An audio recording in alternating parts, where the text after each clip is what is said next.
ఏం పేరు బాబాయ్? నా పేరు నిరంజన్, మాడుగుల్ మండల్ అందుగుల. ఎట్లుంది మీ కాంగ్రెస్ ప్రభుత్వం వచ్చింది? మంచిగా చేస్తారటగా. కాంగ్రెస్ ప్రభుత్వం వచ్చినాక ప్రజలకు మొత్తం నీరు గారిపోయింది.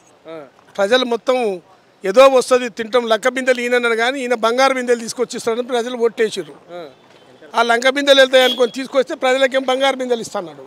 ఆడ కేసీఆర్ లంక బిందెలు ఉంచలేదు, బోకులు ఉంచిండు, టెంకెలు ఉంచిండు అని చెప్తే టెంకెలు లేవు, ఏం లేవు, నా దగ్గర ప్రజలు లేవు, అప్పులపాలు చేసి చెప్పాడు. మీ అప్పులకే అప్పు కడుతున్నాని మీటింగ్లో చెప్పుకుంటుండు.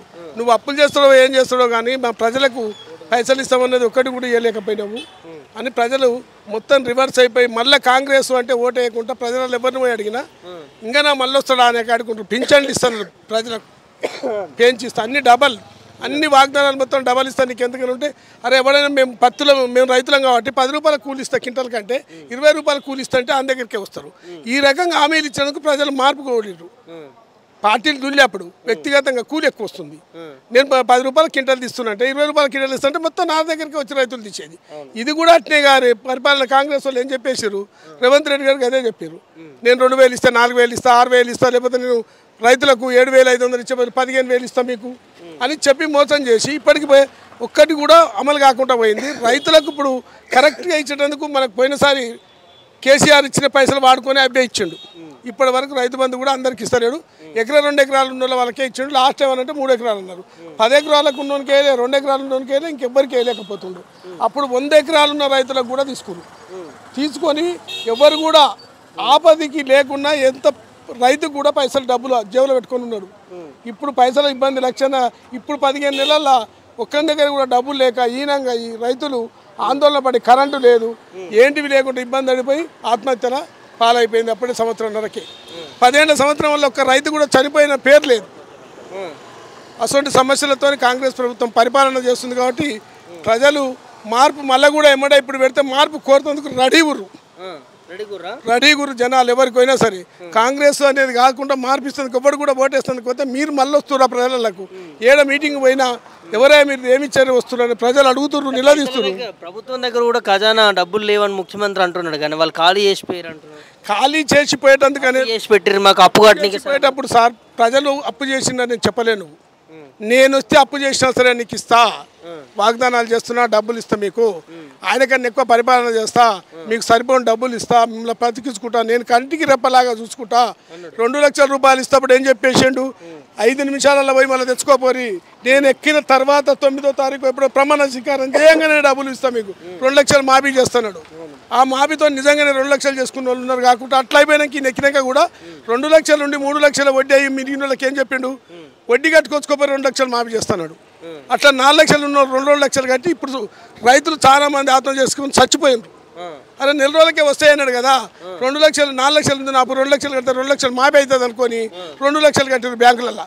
అట్లా కట్టిన నిలదీసుకొని అప్పులు బాధ కాగలేక తెచ్చిన వడ్డీలకు ఎమ్మడి తగిలితే చాలా రైతులు చాలా మంది కూడా చనిపోతున్నారు. అవి కూడా ఇంక ఇయ్యలేకపోతుండు. ఈ ప్రభుత్వం మొత్తం విమర్శనం వచ్చి ఎవరు చూడుకు నోటికి వచ్చిన రీతి తిట్టనోడలేదు అంటుండు. కానీ గత ప్రభుత్వంలో 50,000 లక్ష కూడా కాలేదు, మేము 2 లక్షల వరకు చేసినాము, కాణాలు కూడా కొన్ని పొరపాట్ల వల్ల కాకపోవచ్చు, వాళ్ళు సరిదిద్దుకొని చేసుకుంటే అయిపోతుంది అని అంటున్నారు. ఆ ప్రభుత్వం 50 ఇచ్చినా 10 ఇచ్చినా కానీ రైతులు ఎన్ని ఇచ్చినా సంతోషపడ్డారు. కానీ ఇయ్యలేదని ఏ టీవీ దగ్గర కానీ ఏ న్యూస్ దగ్గర అన్న ప్రభుత్వాలు యొక్క ప్రజలు కూడా విమర్శించలేదు. ఇప్పుడు నువ్వు ఎన్ని ఇచ్చినావో ఇస్తే విమర్శించలేదు, ఎందుకు వస్తే నాకు రాలేదని. రాజకీయం చేసేటందుకు తిన్నోడు రాజకీయం చేస్తాను కున్నాడు. ఇస్తంటేనే రాజకీయం బంద్ చేసి నీకు ఓట్లు వేసారు జనాలు, రైతులు జనాలు మొత్తం వేసారు. నువ్వు ఇస్తావని వేసారు కానీ రాజకీయం కోసం చూసుకుంటే ప్రభుత్వం కాకపోవు. ఖచ్చితంగా నువ్వు ఇస్తానందుకు వాగ్దానాలతో ఫెయిల్ అయినావు. మళ్ళీ వచ్చే ప్రభుత్వాన్ని మార్పు కోరుకుంటేందుకు నీకు ఎట్లేసారో జనాలు కూడా మొత్తం మార్పుకు తయారై ఉంది. ఇప్పుడు సంవత్సరం లోపట్నే ఉంది. ఇప్పుడు ఎలక్షన్లు కూడా ఏ ప్రభుత్వం కూడా సర్పంచ్ ఎంపీటీసీ ఎలక్షన్లు ఆపరు. 15 నెలలు అవుతుంది నీ ప్రభుత్వం పాలన. ఊళ్ళలో పోతే ఎవడు గతి లేడు, స్పెషల్ ఆఫీసర్లు పెడితే నీళ్లు లేవు, నల్లాలు లేవు, బోర్లు లేవు, అవస్థ పాలై నీళ్లు పట్టుకొని దేవులాడుతున్నారు. ఇప్పుడు అప్పుడు ఎవరింటికి వాళ్ళే బయటకు పోకుండా నీళ్లు తీసుకున్నారు. రాజులు తాయిన్రు, ఎక్కడికి వెళ్ళి వచ్చినాయి, సిరిసెలంకి వెళ్ళావు, ఎక్కడికి వెళ్ళి గుట్టలకల్లా తీసుకొచ్చి నీళ్లు దాపిండు ప్రభుత్వాలు, గత ప్రభుత్వాలు. ఈ ప్రభుత్వం ఆ లైన్ ఉందా, నీళ్లు ఉన్నవా ఏంటి తెలియదు. ఆ స్పెషల్ ఆఫీసర్లు మాకేం తెలియదు, పైన డబ్బులు లేవు, మేమేం చేయగలుగుతాం అంటుండు. అవి ఉన్నవో లేదో పరిపాలన చేసి ఎలక్షన్లు పెట్టి ఎవరి దాని గొప్ప చెప్తే గ్రామాలు బాగుపడే కాలం ఉంటుంది. ఇప్పటికైనా త్వరలో ఎలక్షన్లు పెడితే బాగుంటుందని అందరూ అనుకుంటున్నారు. ఎట్లుంది ఉమ్మడి మహబూబ్నగర్ జిల్లా మీద అక్కడనే కాబట్టి చూస్తూ ఉన్నారు కదా, పంటలు కావచ్చు, రైతులు కావచ్చు, ఇవన్నీ కూడా. ఉమ్మడి మహబూబ్నగర్లో ఇదివరకు మేము చాలా కరువు ప్రాంతాలు, కేసీఆర్ పరిపాలన ప్రభుత్వాలు వచ్చినాకనే మాకు కాలువలు వచ్చినాయి. కల్వకుర్తిలో కూడా కాలువ దగ్గరికి వచ్చింది. కాలువ పైన 5 ఏళ్ల కింద కాలువలు వచ్చి సస్యశ్యామలంగా పల్లీలు వరి చేను పండించుకురు. ఇప్పుడు పోతే మొత్తం ఒక్క సుఖం నీళ్లు లేవు, తాగడానికే నీళ్ళు లేవు. ఇక వరి పల్లి ఎడవంతది మొత్తం ప్రభుత్వం మళ్ళీ సేమ్ పాలమూరు లేబర్ కిందకి అయిపోయినాం. మళ్ళీ వెనక్కిపోతుంది. ఇదివరకు పాలమూరు లేబర్ ఏడ చూసినా పాలమూరు లేబరే ఉండేది. పాలమూరు లేబర్ కింది నల్గొండకి వెళ్ళి తీసుకొచ్చి పత్తులు తీసేసారు, వర్షానికి వస్తుంది తోలుకొచ్చుకురు ఈ 10 ఏళ్ళ. ఇప్పుడు రివర్స్ అయ్యి ఇంట్లో వండుకొని మళ్ళీ పాలమూరు లేబర్ కూలికి ఎక్కడో వెళ్ళిపోవాలి, బొంబాయి వెళ్ళిపోవాలన్నా ఎక్కడ వెళ్ళిపోయే పరిస్థితి వచ్చేసింది. ఇంకా అభివృద్ధి మా పాలన చేస్తానికి ఇంకా 3 ఏళ్ళు ఉండే, ఇంకా అభివృద్ధి చేసుకొని వచ్చి మలుపుతా అని చెప్తూనే ఉండు. చేసేదంతా ముందలుందంటుండు. చేసే ప్రభుత్వాలకు బాగానే ఉంటుంది. ప్రజలు కూడా చేస్తే ఎవరు కూడా విమర్శన చేస్తానికి ఏముండదు, మేము కూడా చేస్తానికి ఉండదు. అది ప్రతిపక్షం ఉన్నా, పార్టీలకు అనుగత ఉన్నా, పని చేసిన ఎవరైనా మెచ్చుకుంటారు. రాజశేఖర రెడ్డి ఉన్నారు, పని చేసిరని చెప్పారు ప్రభుత్వం. ఈయన కూడా చేసిరని ఒప్పుకుంటారు. ఇచ్చిన వాగ్దానాలు ఇస్తే ఎవరైనా ఒప్పుకుంటారు, ఎవడు ఒప్పుకోడు. 10 మందికి తిన్నాక ఒక్కడు అంటే కూడా విమర్శించిన ఒక పార్టీ టీఆర్ఎస్ పార్టీ అంటే నేను నమ్మదు. జనాలు మొత్తం వ్యతిరేకిస్తేందుకు, ప్రజలు సహకరిస్తేందుకు అప్పుడే తెలుస్తుంది నీకు. ఆడ కూర్చొని చెప్పేటట్టు లేదు.